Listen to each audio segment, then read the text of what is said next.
The picture that you see on your screen is of a person named Louis Braille. At the age of 3, he had injured his eyes, leaving him completely blind. Yes, he sadly lost his sense of vision. Being a bright and inquisitive child, he continued his education and invented an interesting system, which is today known as the Braille system. This is the system for visually handicapped people as it helps them to read and write. Let us study more about the system. This basic structure of the system starts with the Braille cell.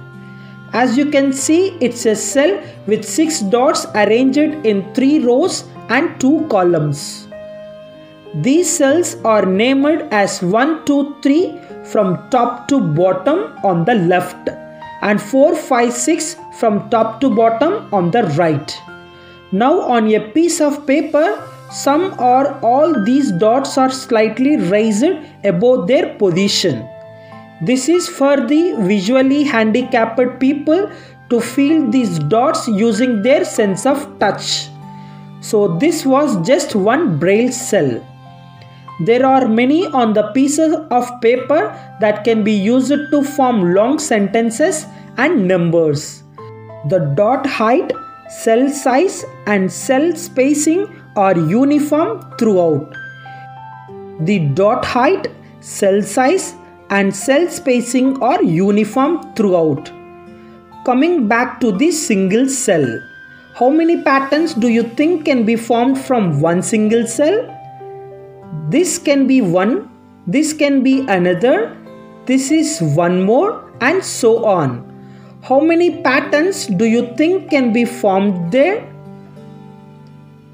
There are a total of 63 dot patterns that can be formed.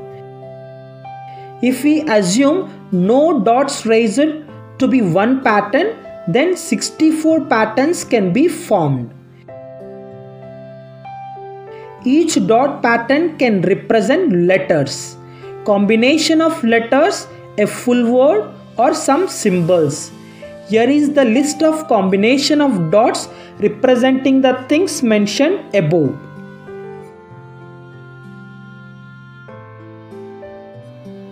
For example, the letter A is represented by this cell. Only the first dot is raised in this case. Similarly, the letter J is represented by this, but 3 dots raised. The dots 2, 4 and 5 are raised. So this is the set of patterns we have for the English alphabets. 26 such patterns. But now I want you to observe something interesting. Look at the pattern for the digit 1 and the letter A. Aren't they same? How does the visually handicapped person know whether it's an A or 1? For that, look at this pattern which says number follows. When we have this pattern in front of the pattern, it tells us that a number follows. So this here tells us that we are talking about the digit 1 and not the letter A. Similarly, this would be the digit 2 and so on. Why do we need to have these preceding pattern? Why can't we just have different pattern for numbers? That's because we have limited patterns, only 64.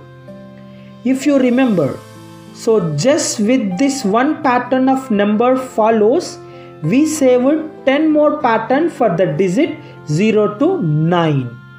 We also have pattern for punctuations and signs. You can see that this cell represents the question mark sign, whereas this cell represents plus sign. Braille system is the most popular system for the visually challenged people used across the world.